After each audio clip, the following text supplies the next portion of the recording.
Ibu Winarti sama Kak Febri masih mendengar kami? Ibu Winarti, Kak Febri. Masih, Pak.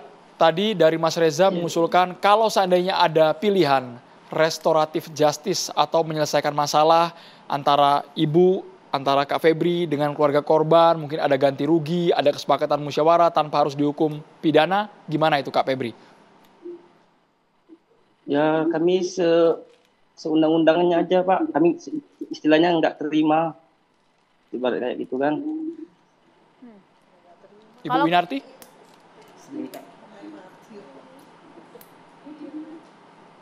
Kalau Ibu menerima juga tidak Bu, kalau kemudian ini diselesaikan secara mediasi, musyawarah, tanpa jalur pidana?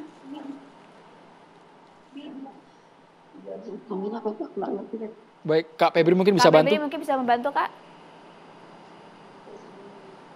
Ya kalau dari keluarga kami Bu, kayak gini Bu. Kami soal beratnya nggak terima lah biasanya sehari-hari ayu kayak mana kan. Pokoknya seadil-adilnya lah. Dari hukum saya minta bantuan dari Bapak Ibu lah. Ya di studio. Minta bantuannya lah, sehukum-hukumnya aja lah. Baik. Silakan Bu. Terima kasih. Sudah nyala, Bu Eli? Pertama saya sangat menerima dan paham apa yang kedua beliau sampaikan. Seandainya itu terjadi pada kita, kita menuntutnya sama ya Prof. Nah, tapi saya sangat menghargai ide cemerlang dari Mas Reza. Karena memang nampaknya pemerintah harus melakukan perubahan-perubahan dalam banyak hal karena zaman telah berganti. Ya, jadi nggak mungkin kita bahas sekarang, cuman sebagai penutup, saya tahu batas ini terakhir, saya mau himbau diri saya dan semua kita yang punya anak, para orang tua. Yuk didik anak-anak kita ya sesuai dengan zamannya. Siapkan anak kita bukan menjadi akademisi, sarjana. Siapkan mereka menjadi suami orang dan ayahnya orang. Siapkan mereka menjadi ibunya orang dan istrinya orang dan ibunya orang. Ya. Bagi kita sebetulnya, saya minta maaf Prof, teman-teman semuanya yang berbeda agama dengan saya, itu sebetulnya jelas benar perintah Allah ya. Qul lil mu'minina yaghuddu min absarihim wa yahfadhu furujahum.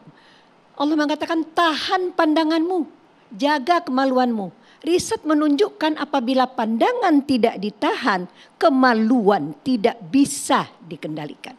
Maha benar Allah dengan segala firman-Nya. Tapi siapa orang tua yang sekarang bersengaja menahan pandangan anaknya? Berhandphone anak orang, berhandphone anak kita. Kita bekerja sama berdua suami istri untuk merusak otak anak kandung sendiri.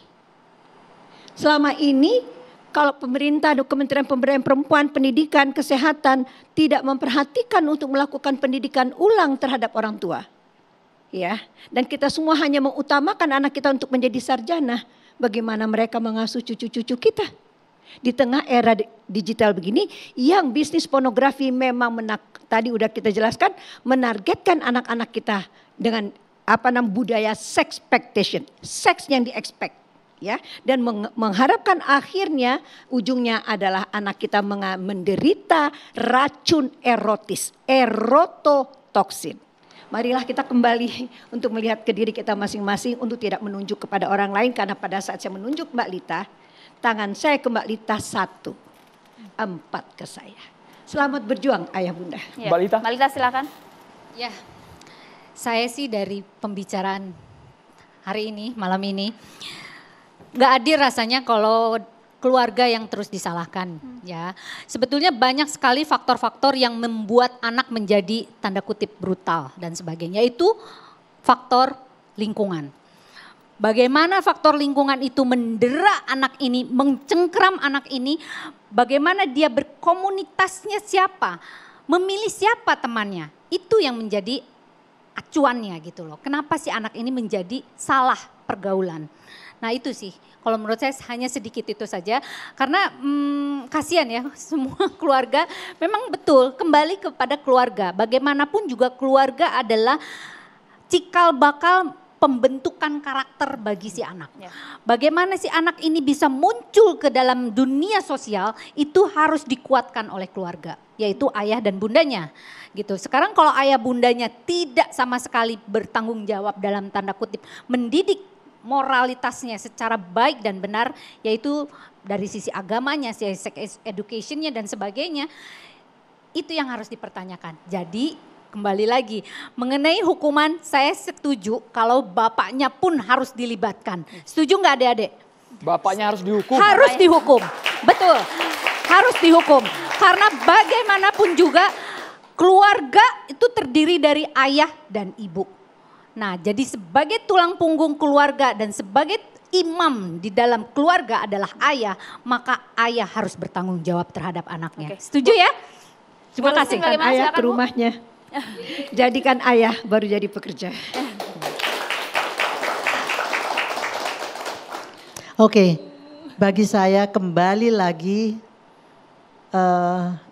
kepada keluarga, ya memang bagaimanapun juga ayah adalah imam dan pemimpin keluarga, tapi lingkungan juga di situ tidak bisa dinafikan bahwa yang namanya RT itu rukun tetangga itu harus mulai cawe-cawe yang benar, mulai kepo, mulai melihat bahwa kalau anak, saya tuh pernah bilang gini ya, kalau misalnya di dalam satu RT itu foto anak-anak di RT itu ada di kantor itu. Sehingga siapapun yang tahu, oh ini anak dari RT kami, berarti itu anak kami. Itu yang harus dilibatkan. Lingkungan itu harus ada komunikasi yang baik dan benar dan itu nggak boleh cuman sekali. Pertemuan RT yang namanya apa lagi dulu itu ya, Kelompen Capir, hidup-hidupkan lagi lah. Posyandu gitu. Kenapa? Ya PKK atau whatever apapun di situ.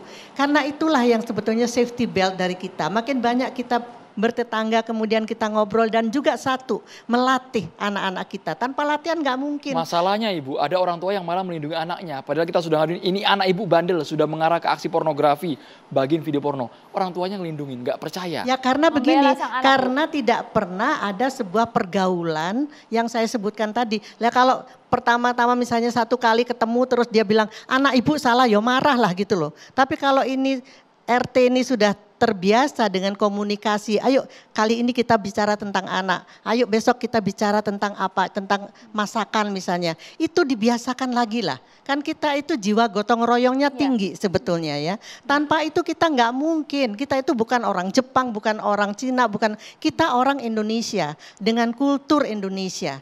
Jadi saya pikir ya memang harusnya kita kembali kepada gaya kita. Dan anak-anak harus tetap dilatih dalam apapun, buang sampah. Harus dilatih, apapun juga harus dilatih. Jadi nggak bisa hanya dinasehatin Mas aja. Reza, Terima kasih. singkat, silakan Prof, singkat Prof. Jadi hukum tetap harus ditegakkan. Yang salah harus dijatuhi hukuman yang sesuai. Bukan yang seberat-beratnya tapi yang setimpal dengan apa yang ukuran hukum yang digunakan. Tetapi asas hukum ada 3 elemen. Yang pertama kepastian hukum, kedua kemanfaatan. Manfaat apa saatnya kita hukum ringan? Manfaat apa saatnya kita hukum dengan berat? Kemudian baru keadilan, adil bagi semuanya, korban maupun pelaku. Terima kasih. Mas Reza, satu kalimat keadilan singkat, bagi Mas, keluarga, agar tidak Mas terjerumus Reza. lagi Mas. Mari kita taat berkosakata sesuai undang-undang.